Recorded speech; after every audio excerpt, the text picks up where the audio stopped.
माता की, भारत माता की, जागेश्वर नाथ की, जागेश्वर नाथ की।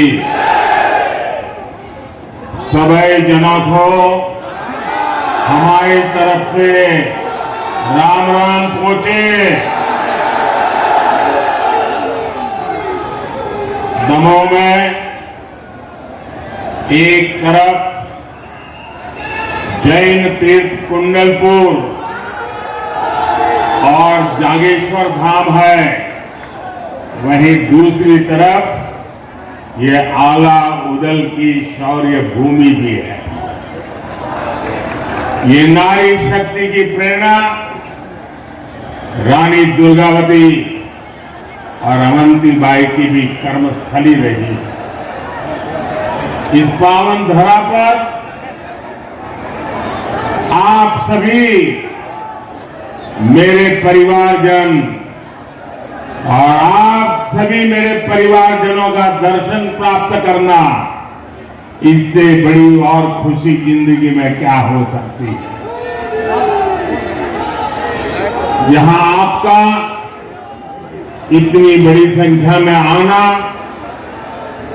हम सभी पर अपना स्नेह बरसाना, आशीर्वाद देना 3 दिसंबर को आने वाले नतीजों का ऐलान कर रहा है। आज दमोह कह रहा है, पूरा मध्य प्रदेश कह रहा है, हर मतदाता कह रहा है, एक बार फिर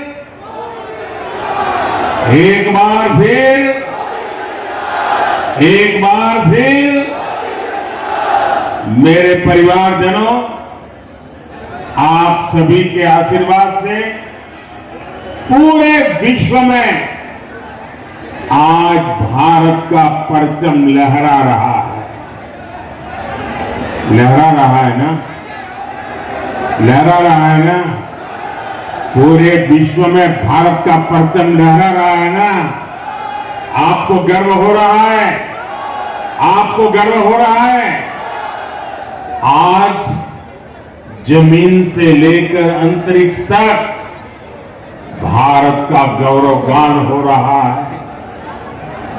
भारत का चंद्रयान वहां पहुंचा है जहां दुनिया का कोई देश नहीं पहुंचा।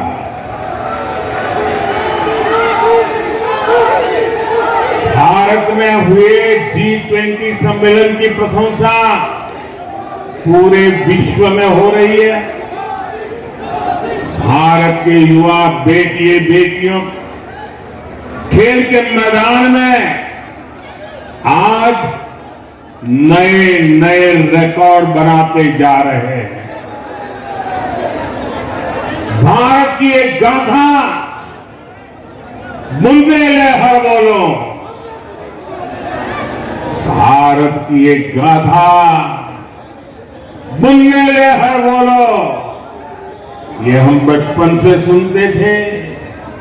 और एक गाथा आज हम दुनिया को सुना रहे हैं। भारत का ये गौरवगान संभव न हो पाता अगर एमपी का इतना आशीर्वाद मुझ पर न होता।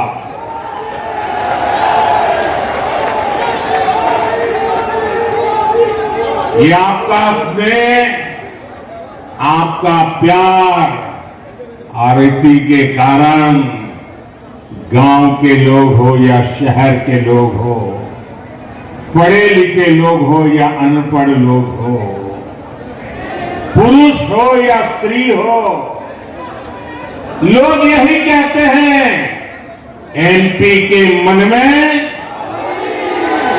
एमपी के मन में, एमपी के मन में, और मोदी के मन में, और मोदी के मन में, और मोदी के मन में। मेरे परिवारजनों, एमपी के मन में मोदी है, गरीब, दलित, वंचित, पिछड़े और आदिवासी के मन में मोदी के लिए अपार प्यार है।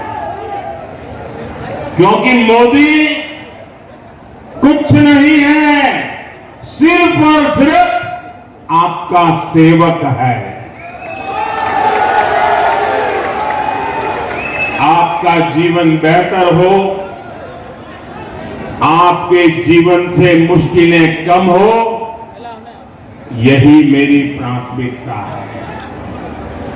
देश को आजाद हुए इतने साल हो चुके हैं, इतने वर्षों से कांग्रेस देश से एक ही झूठ बार बार बोलती आ रही है। देश से गरीबी खत्म करने का नारा देती आ रही है, लेकिन कांग्रेस कभी गरीबी खत्म नहीं कर पाई, क्योंकि कांग्रेस के नेताओं की नीयत ठीक नहीं थी। कांग्रेस के राज में गरीब और गरीब होता गया, अमीर और अमीर होते गए। आज केंद्र में भाजपा के नेतृत्व वाली सरकार है। भाजपा के सेवा काल में देश गरीबी से बाहर निकल रहा है, अपनी गरीबी दूर कर रहा है। मेरे परिवारजनों, आज पूरी दुनिया भारत में हो रहे विकास की चर्चा कर रही है। 2000 हमारा सेवा काल शुरू हुआ, आपके आशीर्वाद से 2014 में हमारा सेवा काल प्रारंभ हुआ। तब हमारा देश दुनिया की अर्थव्यवस्था में 10वें नंबर की आर्थिक ताकत था। हमारी अर्थव्यवस्था जब 10वें नंबर से ऊपर होने लगी, तब उतनी चर्चा नहीं हुई। हम 9 से 8 पर पहुंचे, हम 8 से 7 पर पहुंचे, हम 7 नंबर से 6 नंबर पर पहुंचे। कहीं कोई चर्चा नहीं हुई। लेकिन जैसे ही हम 6 नंबर से 5 नंबर की अर्थव्यवस्था बने, हर कोई इसी बारे में बातें करने लगा, अखबारों में लेख छपने लगे, टीवी पे डिबेट होने लगी। क्योंकि 5वें नंबर की अर्थव्यवस्था बनने के साथ ही हमने उस देश को पीछे छोड़ दिया जिसने हम पर 200 साल तक राज किया था।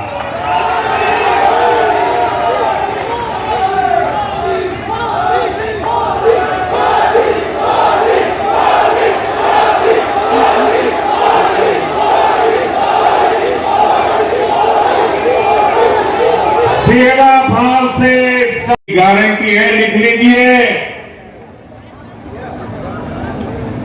जब मैं तीसरी बार मेरा सेवा काल शुरू होगा, मैं इस देश की अर्थव्यवस्था को दुनिया की टॉप 3 में ला करके रहूंगा।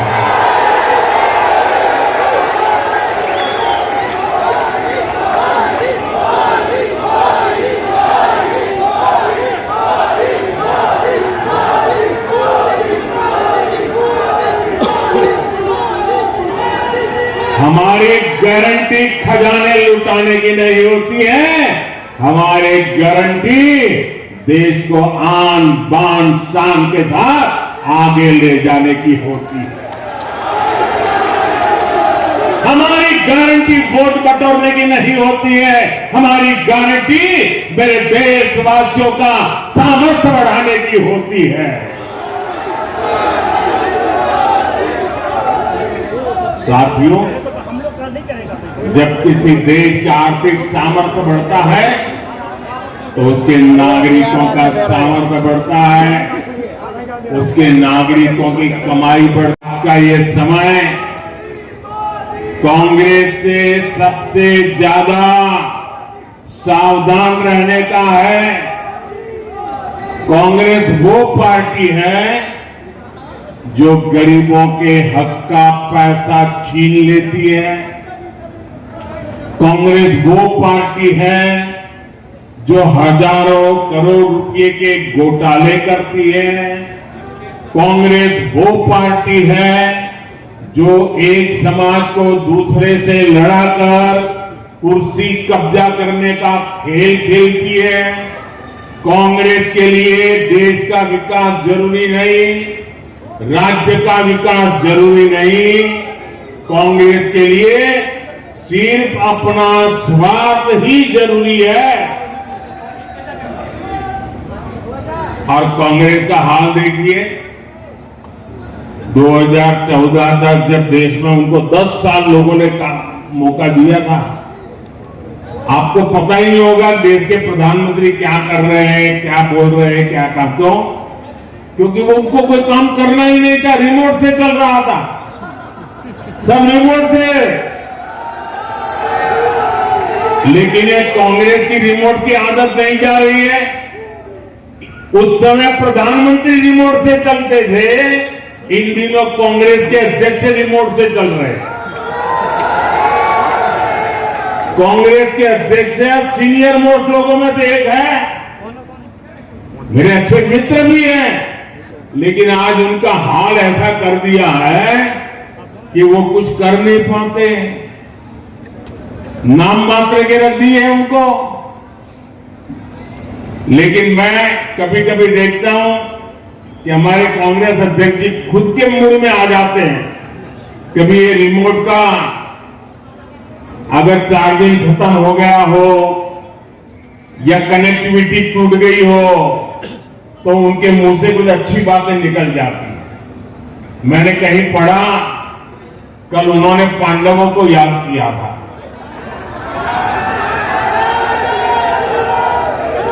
जब रिमोट चलता है तब वो सनातन को गाली देते हैं, लेकिन रिमोट बंद हो गया तो उन्होंने कल पांडवों को याद किया, मतलब सनातन को याद किया। और उन्होंने ये कहा, भाजपा में 5 पांडव है। देखिए, जब सच बोलते हैं तो कैसी बात निकलती है जी। हमें गर्व है, हम 5 पांडवों के राह पर चल रहे हैं। इससे बड़ा गर्व क्या हो सकता है?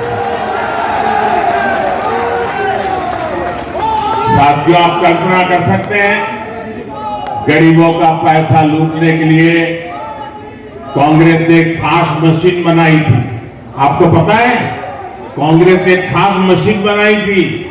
आपको मालूम है? मैं बताऊं? एक बार कांग्रेस के प्रधानमंत्री ने उसका उल्लेख किया था। वो मशीन ऐसी थी जिसमें सरकार अगर 100 रुपये भेजती थी तो उसमें से 85 रुपये सीधे कांग्रेस नेताओं की तिजोरियों में पहुंच जाते थे। सिर्फ 15 रुपया लोगों के पास जाते थे। ये उनके प्रधानमंत्री ने कहा था।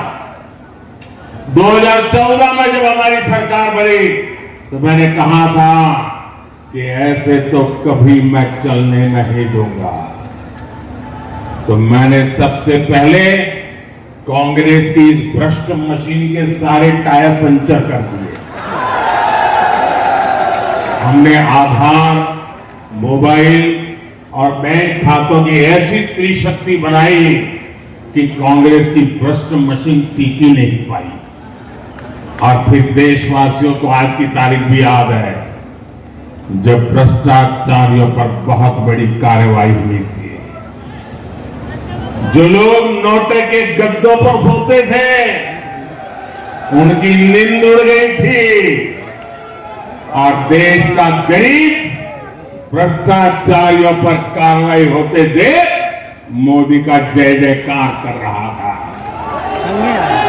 इसलिए आज ही तारीख आते ही कांग्रेस ऐसे बिल मिलाती है जैसे सबसे ज्यादा काली कमाई उसी को बैंकों में जमा करानी पड़ी हो। आज भी कांग्रेस सबसे ज्यादा मुझे भ्रष्टाचार पर कड़ी कार्रवाई करने के लिए दिन में 100 बार गालियां देती है। हजारों करोड़ रुपए के घोटाले में जो लोग जमानत पर है, उन्हें मोदी से तकलीफ होनी बहुत स्वाभाविक है। ये हमें जो गालियां देते हैं उनके जरा नाम निकाल के देख लेना। ये सारे लोग किसी न किसी एक में फंसे हुए हैं, भ्रष्टाचार के आरोप लगे हुए हैं और जमानत पे जिंदगी गुजार रहे हैं।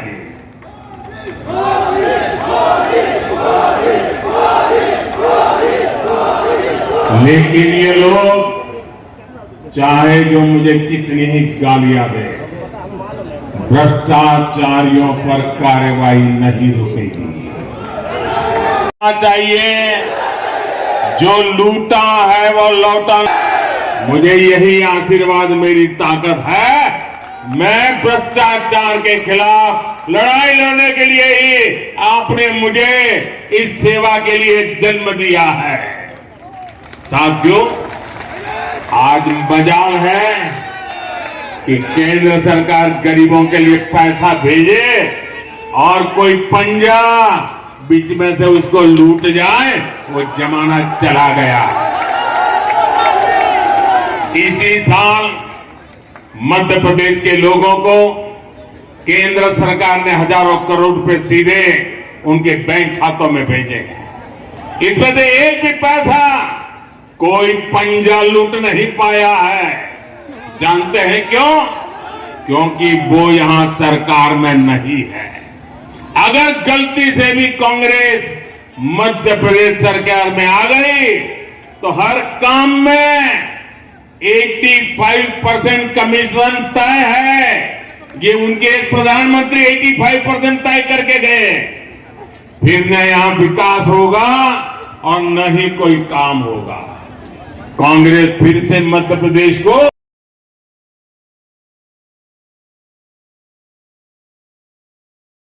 पीढ़ी को कांग्रेस से बहुत सावधान रहना है। मेरे परिवारजनों, भाजपा सरकार की सर्वोच्च प्राथमिकता गरीब का विकास है, गरीब का कल्याण है। हम बहुत नेक नियत से गरीबों को कितने घर दिए? माता मैनेजर बताइए, कितने घर दिए? कितने घर दिए? राम मंदिर बनाया, ये तो याद है। 4 करोड़ गरीबों के घर बनाए, ये भी याद रखिए। पहले करोड़ों देशवासी खुले में शौच के लिए मजबूर थे, इसलिए हमने शौचालय की इज्जत घर की सुविधा दी। पहले देश के करीब 2.5 करोड़ से ज्यादा घरों में लोग बिना बिजली के अंधेरे में रह रहे थे। भाजपा सरकार ने ऐसे 2.5 करोड़ परिवारों को मुफ्त में बिजली कनेक्शन दिया। हमारे देश के गरीब परिवार की माताओं बहनों के जीवन में तो सिर्फ धुआं ही धुआं था। हमने उन्हें मुफ्त गैस कनेक्शन दिया।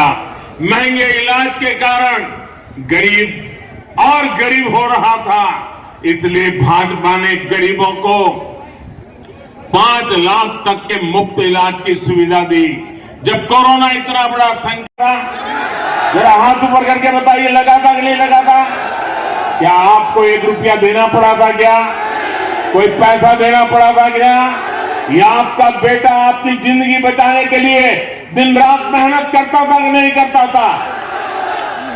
साथियों, ये मोदी है जो अपने 80 करोड़ देशवासियों को मुफ्त राशन देने की गारंटी दे रहा है। कितना बड़ा संकट का वो काल था। दुनिया भर के लोग परेशान थे, मौत मंडरा रही थी, कोरोना ने डरा कर रखा था, घर से काम पर जाना भी मुश्किल था। अरे बेटा भी मां के कमरे में जाने से डरता था, कहीं कोरोना मां को न लग जाए, बेटा भी चिंतित रहता था।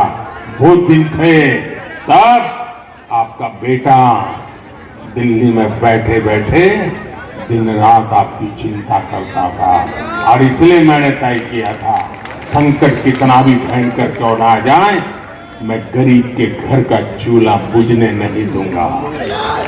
मैं किसी गरीब मां का बच्चा भूखा सोने नहीं दूंगा।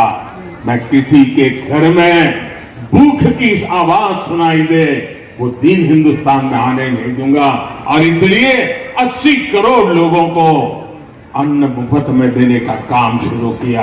भाइयों बहनों, ये योजना दिसंबर में पूरी हो रही है। अब बताइए मुझे, इस योजना को आगे चलाना चाहिए नहीं चलाना चाहिए? ये गरीबों को मुफ्त अनाज देना चाहिए नहीं देना चाहिए? ये दिसंबर के बाद भी मिलते रहना चाहिए कि नहीं मिलते रहना चाहिए? इससे गरीब को मदद नहीं मिलती है। भाइयों बहनों, मैंने निश्चय किया कि मैं इन 80 करोड़ लोगों को अब आने वाले 5 साल के लिए इस योजना को आगे बढ़ाने का मेरा निश्चय है। बताइए मैंने सही किया कि गलत किया? सही किया कि गलत किया? मुझे निश्चय अच्छा करना चाहिए नहीं करना चाहिए? आपने मुझे अच्छा संकल्प करने के लिए बिठाया है ना, तो करना चाहिए ना। अब ये कांग्रेस वालों के पेट में चूहे दौड़ रहे हैं, 2 दिन से लगे हैं, इलेक्शन कमीशन में जाएंगे, मोदी के खिलाफ शिकायत करेंगे, वो गरीबों को मुफ्त अनाज देने की बात कर कैसे सकता है? मोदी अपने आप को समझता क्या है? अरे भाई तुझे जो करना है कर ले बाबा, मेरे तो गरीब मेरे हैं, मैं तो उनके लिए जो करता हूं, जो सजा मिल जाए भुगत लूंगा, लेकिन गरीबों का काम मैं नहीं छोड़ूंगा। गरीबों की सेवा करना मैं नहीं छोड़ूंगा। कांग्रेस वालों को जो करना है वो करते रहे, वो अपना पाप करते रहे, मैं मेरा पुण्य करता रहूंगा। गांव का, गरीब का, दलित, पिछड़े, आदिवासी परिवार का बेटा बेटी डॉक्टर इंजीनियर नहीं बन पा रहा। कांग्रेस को परवाह ही नहीं थी। कांग्रेस ने अंग्रेजी में मिडिल इंजीनियरिंग की पढ़ाई को अनिवार्य बनाया। मोदी नई राष्ट्रीय शिक्षा नीति लेकर आया ताकि गरीब से गरीब परिवार के बच्चों को भी अच्छी शिक्षा मिले। हमने स्थानीय भाषाओं में मेडिकल इंजीनियरिंग की पढ़ाई का विकल्प दिया। इसमें मध्य प्रदेश की भाजपा सरकार ने बहुत अच्छा काम किया है। लेकिन कांग्रेस की सोच क्या है, ये भी आपको जानना चाहिए। कांग्रेस ने कर्नाटका में सरकार बनाते ही राष्ट्रीय शिक्षा नीति पर रोक लगा दी। वो नहीं चाहती कि गरीब के आगे बढ़ने के रास्ते में भाषा की दीवार खत्म हो। कांग्रेस नहीं चाहती कि गरीब को स्कूल से ही लैब की ट्रेनिंग मिले। कांग्रेस नहीं चाहती कि गरीब के बच्चे भी स्पोर्ट्स और क्रिएटिव फील्ड में आगे आए। यहां मध्य प्रदेश में भी कांग्रेस को मौका मिला तो उसका फैसला गरीब के बच्चों को आगे बढ़ने से रोकने के लिए होगा। इसलिए आपको बहुत सावधान रहने की जरूरत है। मेरे परिवारजनों, मैं एमपी के बुंदेलखंड के सभी युवा साथियों से, मेरे विशेष करके फर्स्ट टाइम वोटर से एक बात कहना चाहता हूं, जो पहली बार मतदान करने के लिए जाने वाले हैं। देखिए, आने वाले 25 साल, आज जो 18-20 साल के नौजवान है ना, आने वाले 25 साल आपके लिए, आपके कैरियर के लिए, आपके भविष्य के लिए सबसे महत्वपूर्ण है। ये 25 साल विकसित भारत के निर्माण के भी है।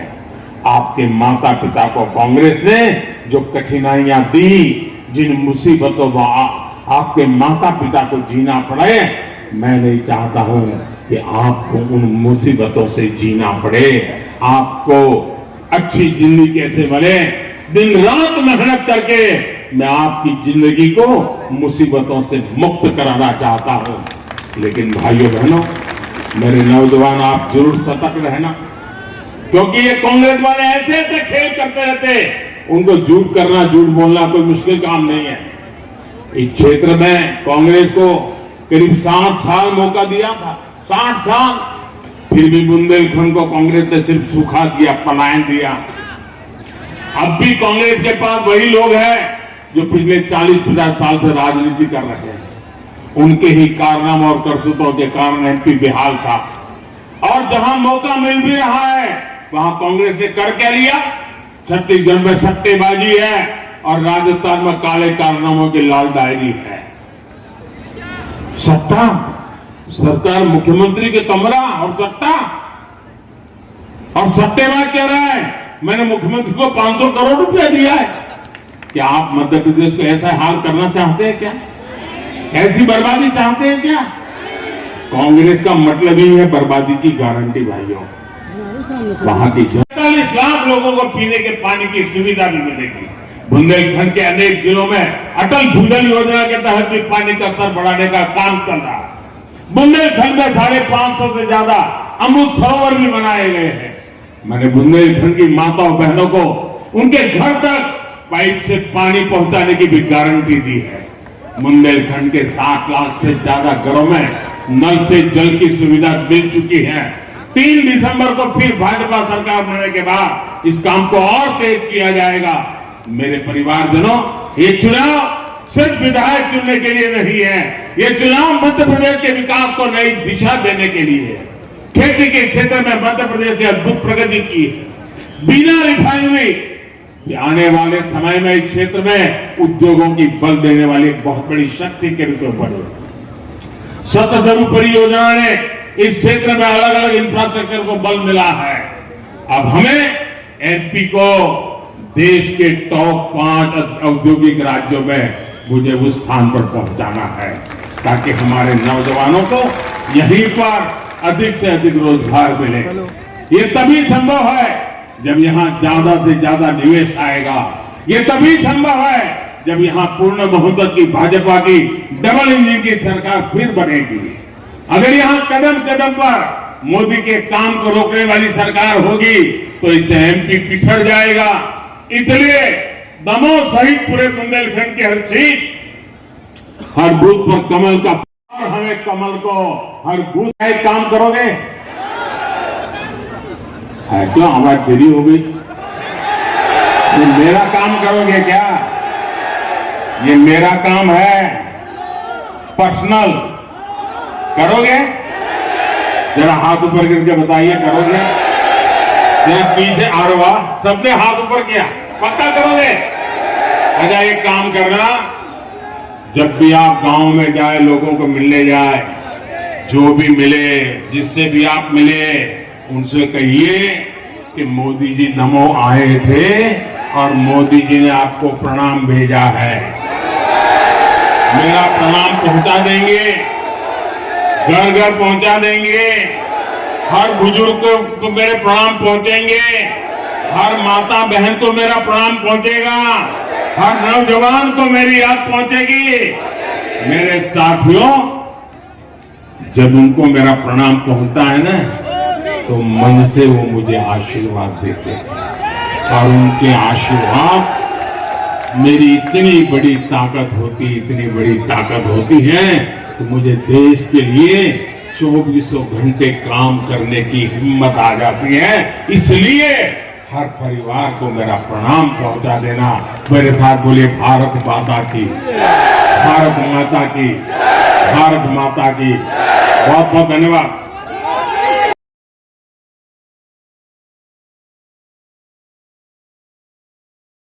भारत माता की, भारत माता की। आज हम सबके बीच में हमारे देश के यशस्वी प्रधानमंत्री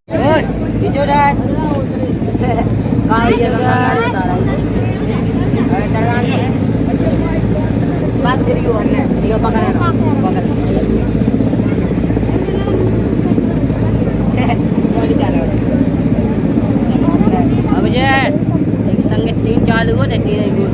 बट्टे बजा रहे यार, जो राम को लाए हैं। खाना नहीं है, खाना दे दो, बजा रहा है।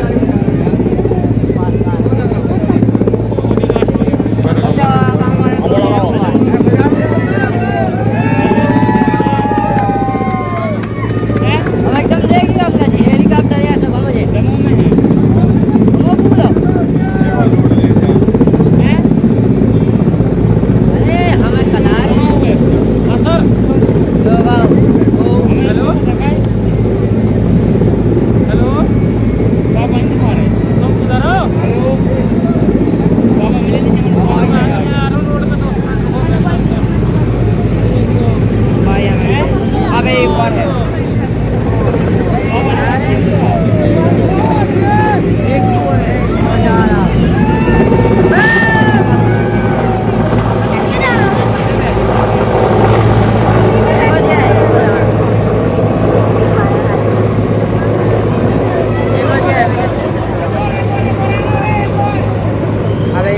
ये पता क्या है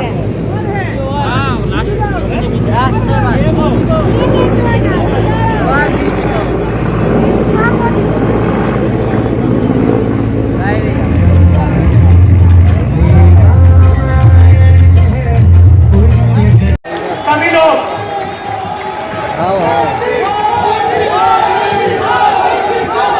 मैं केंद्रीय मंत्री माननीय प्रहलाद पटेल जी से निवेदन करूंगा कि माननीय मोदी जी का स्वागत करने की कृपा करें। हो गए ठीक है। मोदी स्वागत है भाई, स्वागत है, स्वागत है भाई, स्वागत है, स्वागत है भाई, स्वागत है। जोरदार तालियों के साथ स्वागत करें। मैं आपके लोकप्रिय सांसद माननीय मोदी जी के मंत्रिमंडल में मंत्री माननीय प्रहलाद पटेल जी से निवेदन करूंगा आकर के स्वागत उद्बोधन देने की कृपा करें। माननीय प्रहलाद पटेल जी।